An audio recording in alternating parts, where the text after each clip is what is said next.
ever get that feeling like you belong somewhere, even if you've never actually been there? Yeah, I can see that. It's a pretty powerful feeling, and it's something that's driving a lot of people in the African diaspora to really explore their roots, and even consider moving back to the continent.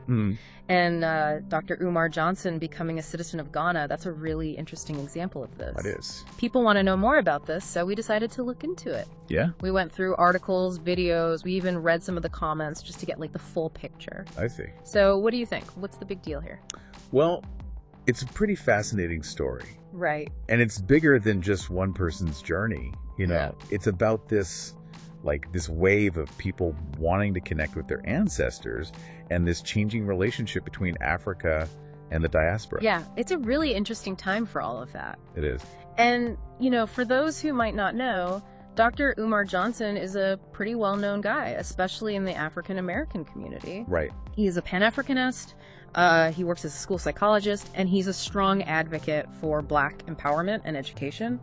So him becoming a Ghanaian citizen, that's significant for a few reasons. Definitely, yeah. And Ghana had that year of return thing back in 2019, remember? Right. It really sparked this global interest in, ancestral tourism and reconnecting with Africa. Yeah.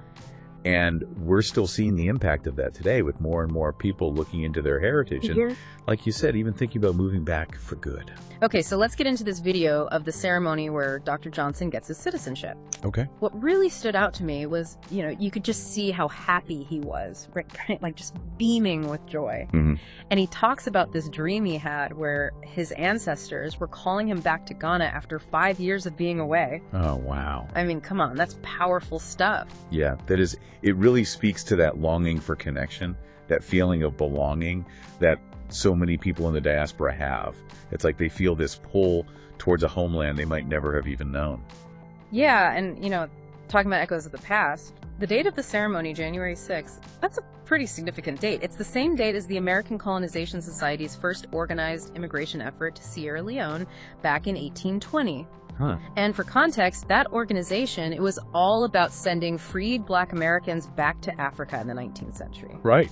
It was a complicated movement, not without its controversies for sure, but it's really interesting to see how that history connects with what's happening today with people wanting to return to Africa. What a parallel. Right. It's almost ironic, isn't it? Like, on one hand, you had these freed Black people being forced to move to Africa, often against their will.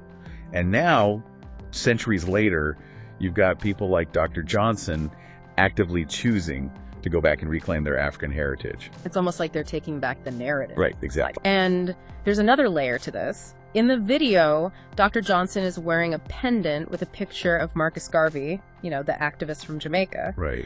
He was a huge figure in the Pan-African movement, right? He was all about Black self-reliance and returning to Africa. But he was never actually allowed to visit the continent himself. Wow. So for Dr. Johnson to wear that pendant while he's going through his own homecoming, it's definitely a statement. Yeah, it is. It's like he's carrying on the legacy, don't you think? Passing a torch.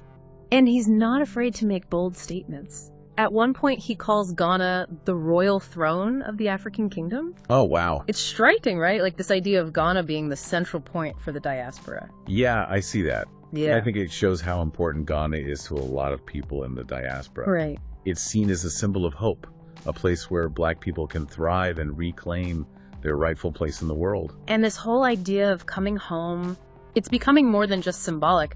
Ghana has this Beyond the Return program now. Yeah. They're actively encouraging people to not just visit, but to invest, start businesses, and help the country grow. They're thinking about the future. That's interesting. It's not just about tourism then, right? Yeah, not just tourism. They're trying to attract investment, encourage entrepreneurship, and make it easier for people from the diaspora to share their knowledge and skills with Ghana.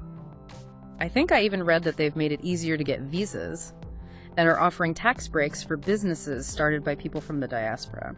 Seems like a pretty strategic plan.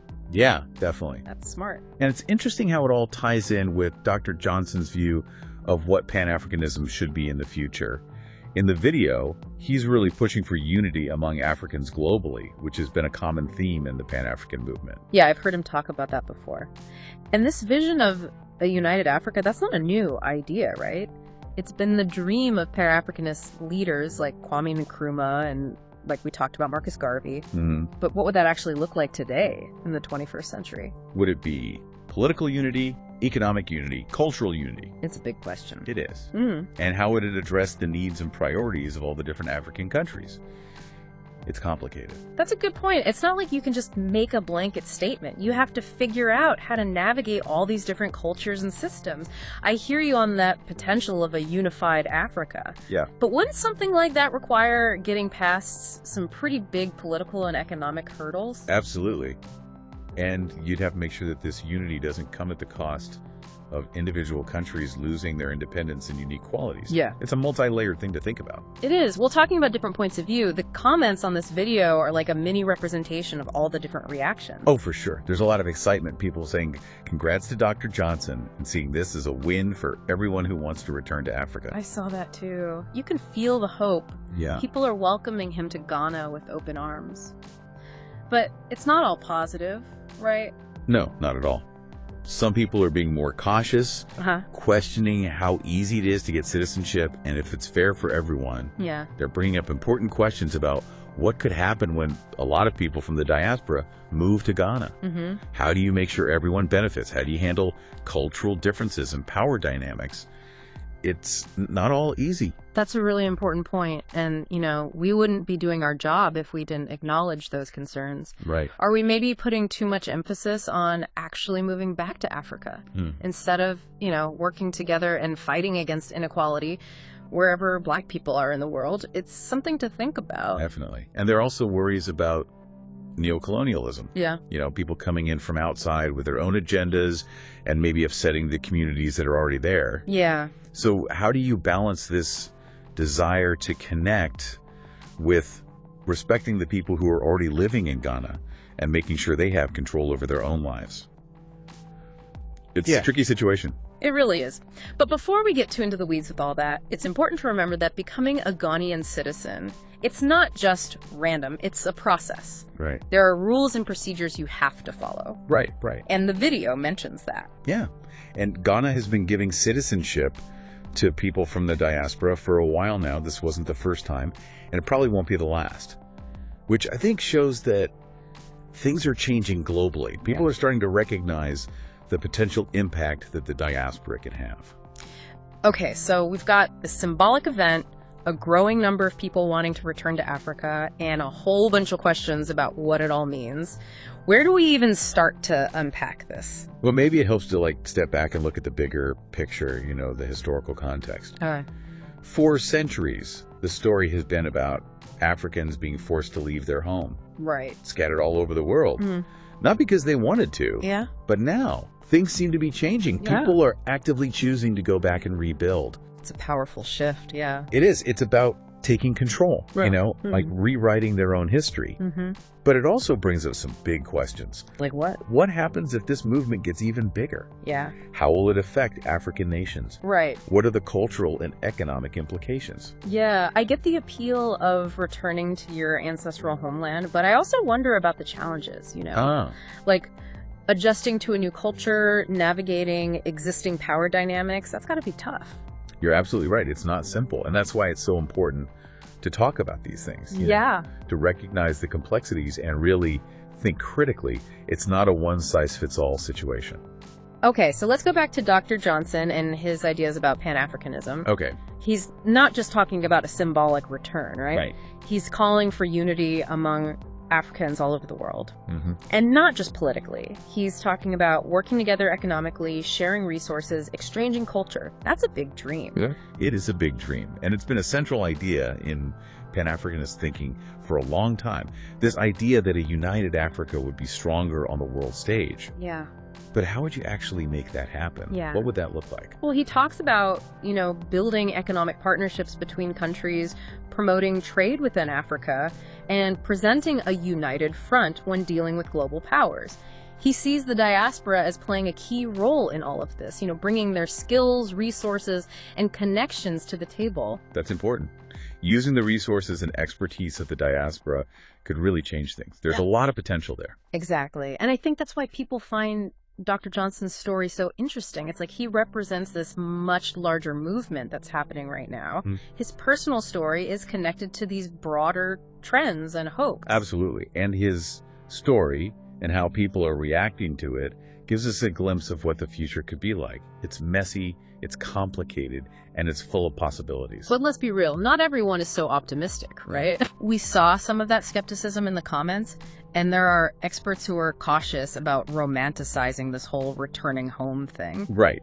It's important to listen to those voices too. Yeah. Some people argue that this focus on repatriation might actually take attention away from the work that needs to be done to address systemic problems, both in Africa and in countries with large African diaspora populations. Yeah, I see that.